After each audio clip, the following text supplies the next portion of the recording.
सकते हैं। तो जल्दी से डाउनलोड करो हेलो ऐप और इस कॉन्टेस्ट के मैक्सिमम बेनिफिट्स लो 3 से 9 मार्च के बीच। कामचोर बहू। कांता बहन की 2 बहुएं थी, बड़ी कल्पना और छोटी प्रिया। कल्पना का जैसा नाम वैसा ही काम। सारा दिन कल्पनाओं में रहती, न कोई काम करती न कोई धाम। अरे कल्पना बहू, जरा अच्छी सी चटनी पीस दे, आज कुछ मजेदार खाने का मन है। पेट में जलन हो जाएगी माँ जी बुढ़ापे में, और वैसे भी मेरा काम करने का वक्त शाम का है। अब प्रिया को ही बोल दो। इतना कहकर कल्पना वहाँ से चली जाती है। कांता कल्पना के ऐसे रवैये से काफी परेशान रहती है।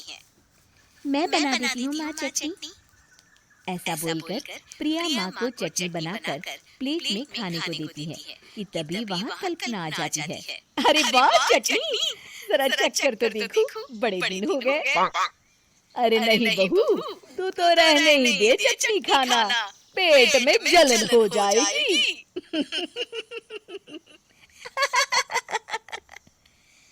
इतना कहकर कांता और प्रिया दोनों हंसने लगते हैं। कल्पना सारा दिन या तो मोबाइल में यूट्यूब देखती या फिर सोती रहती। उसका कमरा भी बिखरा और गंदा रहता। एक दिन कल्पना का पति अशोक उससे कहता है, अरे कल्पना, जानवर भी उस जगह को साफ कर लेता है जहाँ वो बैठता है। तुम तो इंसान हो, कैसे इतने गंदे कमरे में रह लेती हो? देखो सारा सामान यहाँ वहाँ बिखरा पड़ा है। ज्यादा अपनी माँ का बोलना बोलो। हाँ, कमरा तुम्हारा भी तो है, गंदा लग रहा है तो साफ कर लो। पता नहीं तुम्हारे साथ मैं कैसे जिंदगी बिताऊंगा। इतना कहकर अशोक वहाँ से चला जाता है। कल्पना बस खाना खाने कमरे से बाहर आती और फिर से कमरे में चली जाती। इससे कांता बहन काफी परेशान रहती। एक दिन प्रिया कांता से कहती है, माँ मैं सारा दिन काम करके थक जाती हूँ। आप कल्पना दीदी से कहिए ना कि सुबह और शाम का काम बांट ले। मैं तो अब सिर्फ एक वक्त का ही काम करूँगी। हाँ। अरे तू वो भी ना करना, एक बहू तो कामचोर थी ही, दूसरी भी आगे काम ना करने के बहाने लेकर। तभी वहाँ प्रिया का पति रमेश आ जाता है। माँ मैं देख रहा हूँ भाभी कोई काम नहीं करती, प्रिया सारा दिन घर और रसोई का काम करती है, अब कुछ करो ना माँ। कांता मन में कुछ सोचती है और कल्पना के पास जाती है। कल्पना फोन पर मेकअप करना देख रही होती है।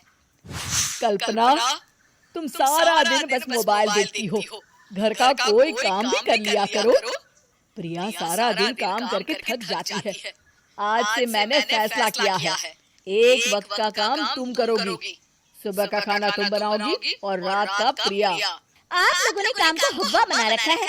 अरे पता नहीं थोड़ा सा ज्यादा काम करने में आप लोग घबरा क्यों जाते हैं। और हाँ, बहुत ज्यादा प्रिया की तारीफ मत करिए मेरे सामने, बड़ी बहू तो मैं ही रहूंगी। मैं कुछ नहीं जानती, कल सुबह मुझे वक्त से खाना चाहिए, रसोई में आ जाना, वरना कल से तुझे खाना नहीं मिलेगा। अगली सुबह कल्पना रसोई में नहीं आती है। वो देर से सोकर उठती है और बाहर आकर कहती है, भूख लगी है, आज खाने में क्या है? इतनी देर हो गई, आज किसी ने मुझे उठाया भी नहीं, पता नहीं कहाँ है सब। कल्पना को घर में कोई नहीं दिखता। वो रसोई की तरफ जाती है जहाँ बड़ा सा ताला लगा होता है। अरे रसोई में ताला! ओ मैं तो भूल ही गई थी। माँ ने आज से सुबह का खाना मुझे बनाने को कहा था। हे भगवान, इतने लोगों का खाना बनाना क्या आसान है? तभी घर के सारे सदस्य बाहर से वापस आते हैं। वाह माँ जी, मजा आ गया छोले भटूरे खाकर। मेरे मुंह में तो अभी भी स्वाद आ रहा है। अरे कल्पना, तेरे भरोसे रहते तो हम तो भूखे ही रह जाते। कल्पना को बहुत गुस्सा आ जाता है। अब बहुत हो गया, आज से मैं अपनी रसोई अलग कर रही हूँ। मैं अपना खाना खुद बना लिया करूँगी। कल्पना अपनी रसोई अलग कर लेती है।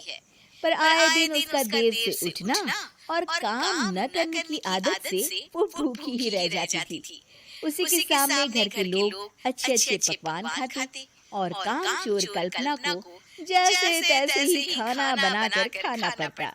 पर एक दिन तो हद ही हो गई। माँ, दीदी आज सुबह से कमरे से बाहर नहीं निकली, हमें जाकर देखना चाहिए। सो रही होगी काम चोर कहीं की। पर तुम कहती हो तो चलो देख लेते हैं उसे। कल्पना कमरे में पेट पकड़कर बैठी होती है। हाय, मेरा दर्द। पेट दर्द के मारे मर रही हूँ मैं।